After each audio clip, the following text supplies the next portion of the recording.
They're unlike anything I've ever tasted. Anything.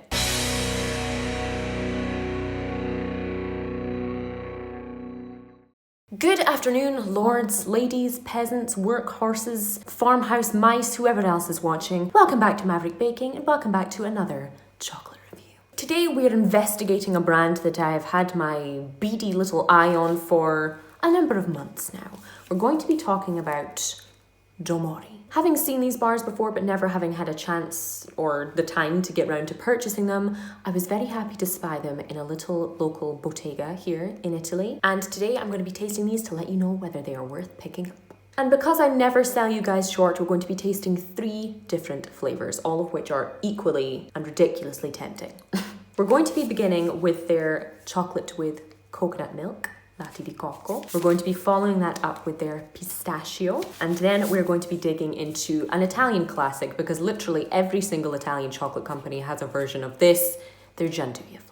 Gianduia is essentially a kind of combination of chocolate and hazelnut that is everywhere in this corner of Europe, basically. So I think I'm going to start off by tasting the latte di cocco, simply because coconut milk chocolate isn't hugely common. You often see it most in kind of vegan or dairy-free chocolate markets. It's not always necessarily a flavor choice, but rather a way of making something dairy-free that doesn't taste like shit. So this bar is 56% cocoa, which is dancing the line between milk and dark chocolate, so definitely not one for you if you like your chocolate super sweet, but if you like a bit of dark but not the really dark stuff, this might be your gal. This bar is completely vegan. There is no dairy product in there whatsoever, no animal products in there. The packaging is also completely paper, which we like to see. And the ingredients that we can expect are cocoa mass, sugar, powdered coconut milk, cocoa butter, and an emulsifier. So no kind of nasty, trashy inclusions in there, just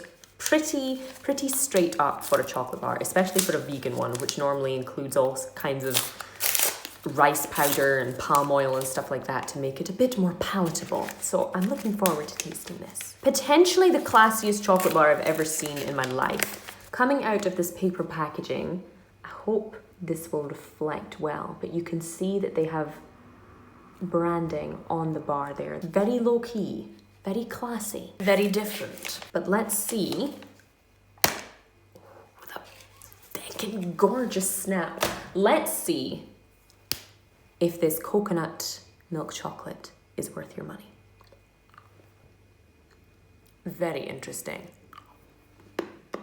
Sweet, strong, light, complicated are just some of the adjectives I would use to describe this bar. Though it is 56% cocoa, which can be really quite strong in the case of some companies and some cocoa bean sub chocolate bars, it can leave that sort of rich and almost overpowering strength kind of at the back of your mouth like some dark chocolate can. This is so weirdly light.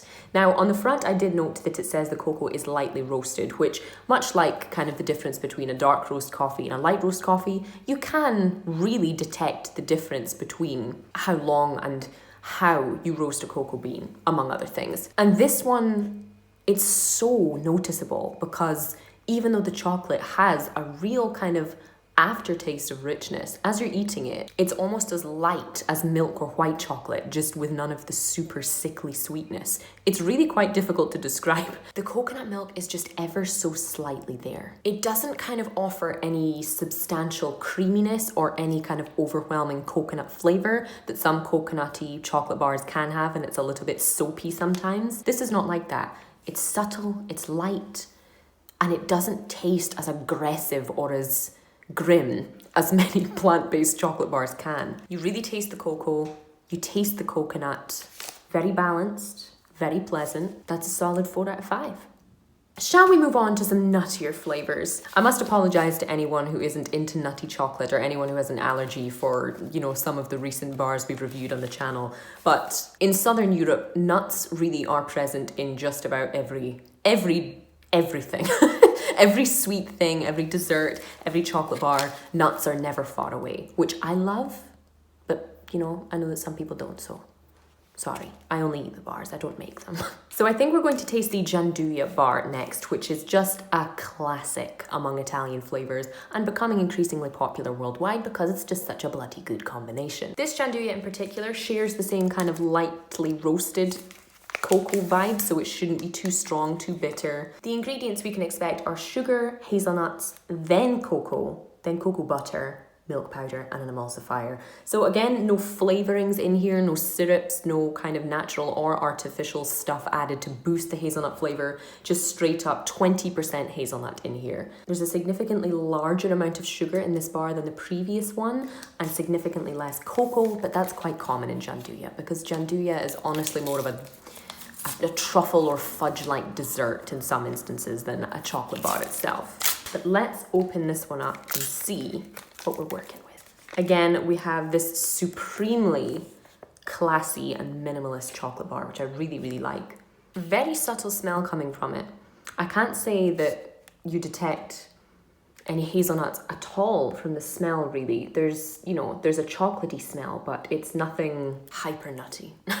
But let's break off a small piece. Expecting less snap here due to those hazelnuts. Not bad though. And let's see if this gianduia bar in all of its beautiful kind of slightly granular texture is worth your money.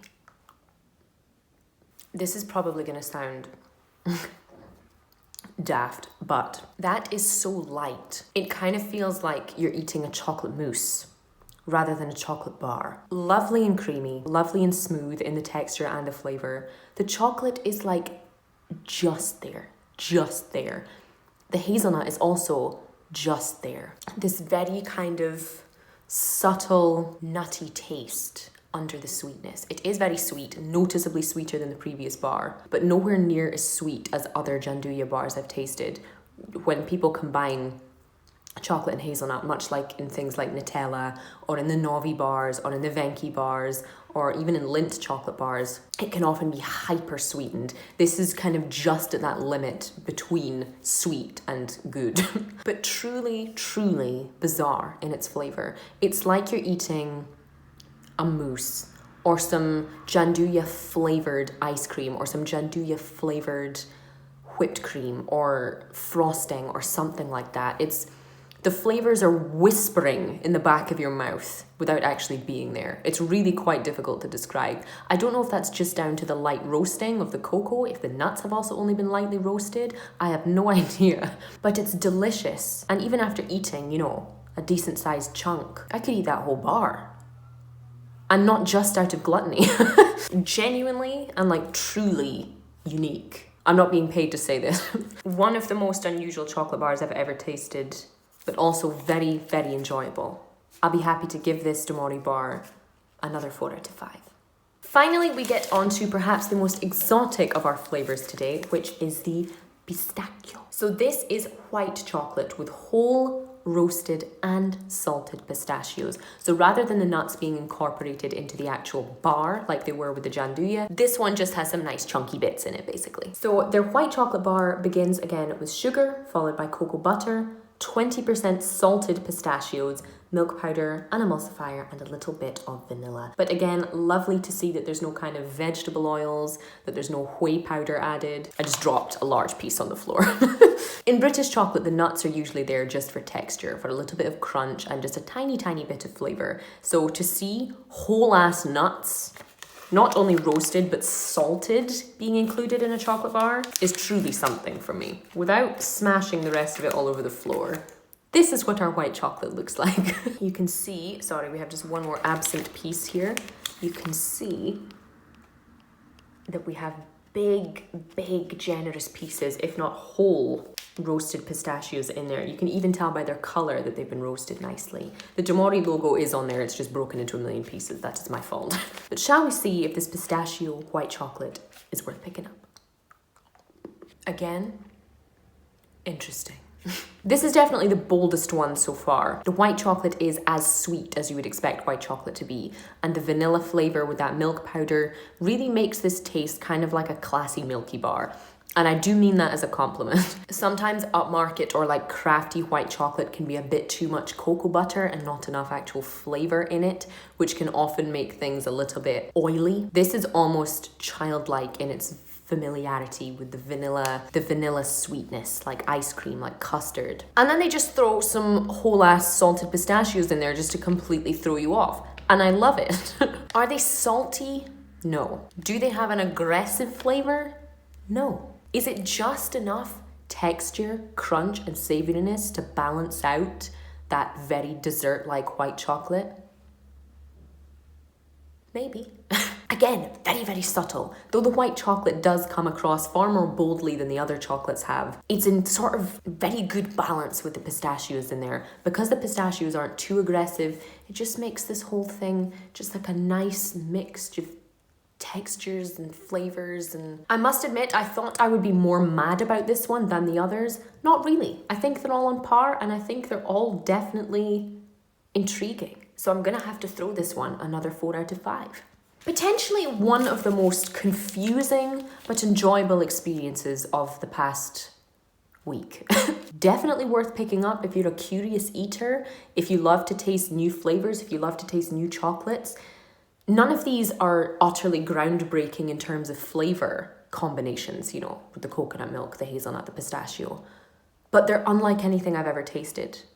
Anything. And on that basis, I would say, if you want to kind of treat yourself a little bit this winter season, if you want to try something new, this is definitely an intriguing choice. And I'll be very keen to see if I can pick up some more flavors from Domori to see if I can wrap my head around it. That being said, it's been fun.